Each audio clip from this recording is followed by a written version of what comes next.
Հայաստանը թույլ չէ, այն պարզապես ունի թույլ ղեկավարություն։ Վերջերս հայտարարել էի, որ Ադրբեջանի ու Թուրքիայի հետ կռացած բարեկամություն անելով իրական խաղաղություն չենք ունենա։ Ռուսաստանի դեմ խարդավանքներով տարածաշրջանում մեզ անվտանգ չենք զգա։ Իրանի ու Վրաստանի կենսական շահերը անտեսելով դժվար օրերի բարեկամ չենք ունենա։ Մեր ժողովուրդը վաղուց մոռացել է, թե ինչպես է լինում լավ հարաբերություններ ունենալով սեփական հարցերը լուծելը։ Հետևաբար մենք հենց այդպես ենք անելու։ Ոչինչ չենք ուրանալու, բայց հարցերը լուծելու ենք խաղաղությամբ ու պրոֆեսիոնալիզմով մեր օգտին։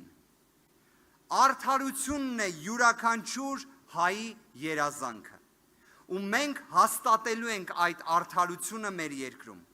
ապացուցելով, որ դա միանշանակ հնարավոր է։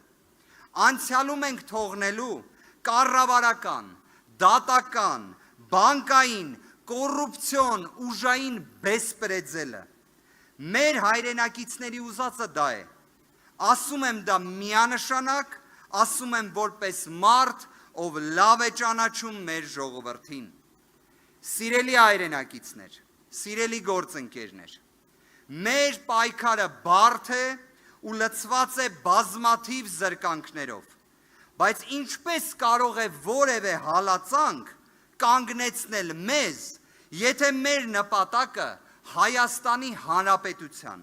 մեր տարեցների, մեր ժողովրդի, մեր երեխաների ու թոռների բարեկեցիկ ու ապահով ապագան է։